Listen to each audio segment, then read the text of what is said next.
কালকেই তো ডাক্তারবাবু এলেন, আমি ভাবলাম হয়তো 500-600 টাকা লাগবে। যখন জিজ্ঞেস করলাম ডাক্তারবাবু আপনাকে কত দেবো, বলে 1000 টাকা। যখন 1000 টাকা শুনলাম না তখন বুকের ভেতরটা ধক করে উঠেছিল। মানে 1000 টাকা মানে আমাদের কাছে মানে আমার হাজব্যান্ড কত টাকা মাইনে পায় আমি সত্যি করে বলছি, আমার হাজব্যান্ড 22,000 টাকা মাইনে পায়। তার মধ্যে আমার হাজব্যান্ড নিজেই নিজেরই ও নিজেও অসুস্থ, ওর নিজেরও প্রতি মাসে 4,000 টাকার ওষুধ লাগে। ও নিজেই হাত খরচ তো লাগবে, বেটা ছেলে মানুষ, হাত খরচ, তারপরে যেতে আসতে হতো, কাজে যেতে আসতে হতো, গাড়ি ভাড়ার জন্য পয়সা লাগে। ও নিজেই 2,000 টাকা নিয়ে নিল মাইনে দিয়ে। মাইনে পায় 10 তারিখে টাকা দিয়েছে।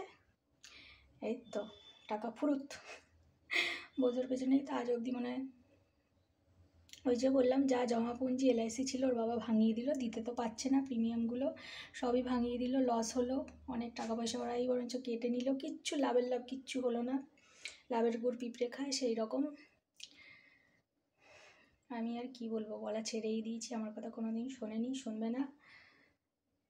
তো ওই টাকা, কিছু টাকা ভাঙিয়ে, মানে এখনও আসেনি টাকাগুলো ব্যাংকে, জানি না কাল পরশু হয়তো পাবো। তারপর সব যেখানে যা দেওয়ার ধার দেনা সেগুলো শোধ করব।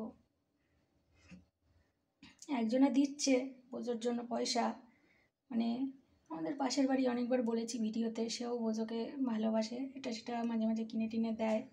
কিন্তু তাছাড়াও তো বলো, খাটুনির দাম নেই, দাম আমরা দিচ্ছি না, বোঝো তো আমাদের সন্তানের মতো।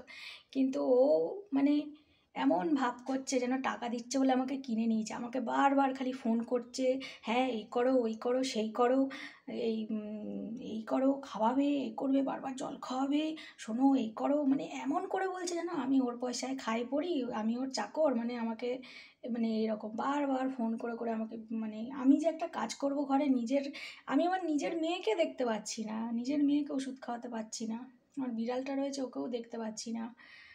আর ও দিয়েছে আজ পর্যন্ত কত টাকা খরচা হয়ে গেছে তার হিসাব নেই, 10,000 টাকার ওপরেই, বেশি তো কম না, 10-12 হাজার টাকার। আর ও দিয়েছে কত, কাল সেদিনকে পাঠিয়েছে, পরশু দিন বলে ওর টেস্ট ফেস্ট করাও, যা লাগে দেবো বলে 5,000 টাকা পাঠিয়েছে।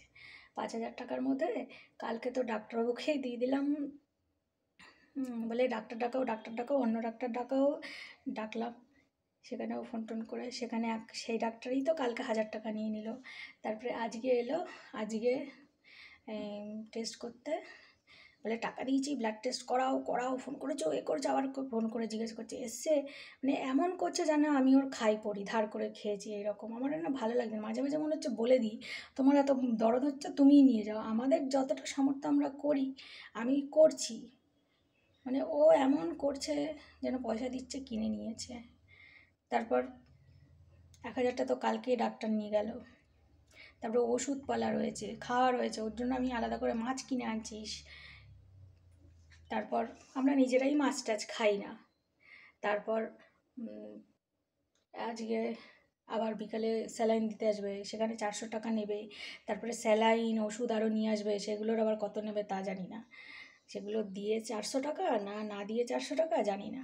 তারপরে যে আজকে এলো ব্লাড টেস্ট করতে, এখানে দিলাম কত, 2,800 টাকা, 2,400 টাকা ব্লাড টেস্ট করার চার্জ। আর যে বাড়িতে এসছে সার্ভিস চার্জ, তার জন্য 350 টাকা বলেছিল, কিন্তু বলছে কি এত ঘুরে ঘুরে এলাম, তার জন্য আরও 50 টাকা বেশি নিল, মানে 400 টাকা।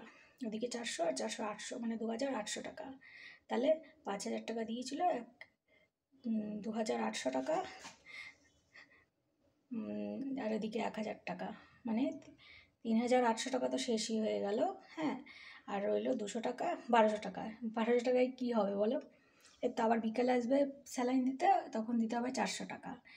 তারপরে আবার কালকেও দিতে আসবে 400 টাকা। আবার আমি এবার ঠিক করেছি, আমি বলেই দেবো, তোমার যদি হয় এত ইচ্ছা হচ্ছে নিয়ে যাও, কারণ ওরকম আমি শুনবো না, কারণ আমি তোমার চাকর না, তোমার খাইও না পড়িও না, তোমার কাছে ধার করেও খাইনি। মানে বেল পাঠিয়েছে, আমি বললাম কী দরকার ছিল ওর জন্য বেল পাঠানোর, ও এখন নিজেই হাঁটতে পারছে না, চলতে পারছে না, তুমি ওর জন্য বেল পাঠিয়েছো কেন? আর ও যখন বাইরে টয়লেট করতে যাবে, না ওর লাগবে, ওর গলায় লাগবে না, আমার মেয়ে ওকে যথেষ্ট ধরে ধরে নিয়ে আসে। আর ও যখন টয়লেট পায় তখন ও টাইমই দেয় না, পুরো দৌড় মারে, টেনে নিয়ে যায়, আর টয়লেট করতে করতে চলে যায়। আর ওই বেল্ট পরাতেই তো লাগবে 5 মিনিট। আমি এরপরে ভাবছি বলবো, তোমার এত হচ্ছে, তুমি নিয়ে যাও, নিয়ে গিয়ে নিজে করো, তখন দেখবো কত ধানে কত চাল, তখন দেখবো নিজে আর করতে পারছে না, তখন দেখবো সেন্টারে পাঠিয়ে দিয়েছে।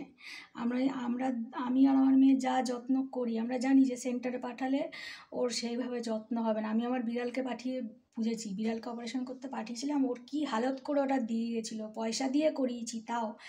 আমি বাড়িতে আবার ইঞ্জেকশন করে 5 দিন ধরে ওকে ইঞ্জেকশন দিয়ে প্রতিদিন 400 টাকা করে লেগেছে, 400 টাকা, 400 450 এরকম ওষুধ খাইয়ে, তার বেশি, মানে ওকে 5 দিন মানে অ্যান্টিবায়োটিক খাইয়ে, ইঞ্জেকশনে তো আছে আর ওষুধ লাগানোর এসব করে যত্ন করে আমি আমার বিড়ালটাকে বাঁচিয়েছি, নাহলে আমার বিড়ালটা মরে যেত।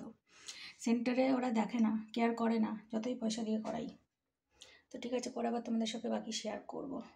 যারা ভালোবাসো, যাদের বাড়িতে কুকুর টুকুর বিড়াল পোষ্য পাখি জন্তু জানোয়ার অসুস্থ হয়, বাড়িতে পারলে যতটা পারবে করবে, বাড়িতে যতটা পরিষ্কার পরিচ্ছন্ন রেখে ওদের করা যায়, যেইভাবে আমরা যত্ন করবো সেইভাবে সেন্টারে হবে না, যতই ওখানে পয়সা দিই।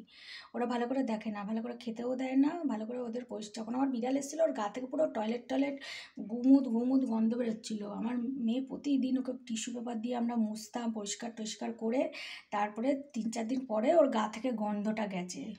মানে যেখানে মানে ওখানে রেখে দিয়েছিল ওখানেই হাঁকতো মুততো, ওর মধ্যেই থাকতো, এরকম অবস্থা, নোংরা করে ওকে পাঠিয়েছিল। পয়সা দিয়ে করিয়েছি, যদি ফ্রিতে করাতাম তাহলে আলাদা। তো ঠিক আছে, পরে আবার তোমরা কেউ পাঠাবে না ওরকম সেন্টারে, যাদের আছে, যারা ভালোবাসো, ঘরেতে রেখে যতটা পারবে করবে, ওখানে পাঠাবে না। যদি মরে তোমাদের কাছেই মরবে, ওখানে গিয়ে না। ওই জন্য আমি ঘরে রেখেছি। আর কিন্তু এই মহিলাটা এমন করছে যেন আমাকে কিনে রেখেছে। আমি বোঝো আমার সন্তানের মতো, আমার মেয়ে বোঝোকে জান দিয়ে ভালোবাসে, তো এমন করছে, ও বারবার করে ফোন করছে, এমন করে বলছে ওই কটা টাকা দিয়ে 5,000 টাকা দিয়েছে, আর এর আগে একবার দিয়েছিল 2,500 টাকা। মিথ্যে কথা কেন বলবো? আমি মিথ্যে কথা বলবো না। আমি কারোর খাইও না পড়িও না, ওর পয়সা আমি খাইও নি পড়িও নি। আমার পুরো বিল আছে, পাই টু পাই আমি হিসাব দিয়ে দেবো কত টাকা খরচা হয়েছে, আমি সেটা বলছি না। কিন্তু আমার বক্তব্য হলো, ও কেন বলবে, কেন বলবে? আমি ওর খাই না পড়ি, তোমরাই বলো। বোঝো যদি আমরা সেবা করছি, যতটা পারছি করছি, ঈশ্বরের যদি ইচ্ছা হয় বোঝো সুস্থ হয়ে যাবে। আর যদি বোঝো ছেড়ে যাওয়ার হয় তাহলেও আমাদের কাছ থেকেই ছেড়ে যাবে। আমাদের দুঃখ হবে, কষ্ট হবে, কিন্তু কিছু করার নেই। আমাদের যতটা সামর্থ্য ততটা করব, কিন্তু এরকমভাবে কাউকে বলা উচিত না, আমি মনে করি। আমি একজনকে পয়সা দিয়ে তা ভাববো না যে আমাকে তো দিচ্ছে না, দিচ্ছে ওকে, এমন করছে যেন আমাকে কিনে রেখেছে, আমাকে হুকুম করছে, এই করো ওই করো সেই করো, ফোন করেছো করো। নিজে যখন ভালোবাসে নিজেও তো করতে পারে, বলুন, বলো, যখন নিজে এত ভালোবাসে তা নিজেই করতে পারে, নিজেই ফোন করে ডাক্তার ডাকতে পারে। সেটা করতে গেলে তো কষ্ট লাগবে না, আমাকে বলতে তো আর কষ্ট লাগছে না।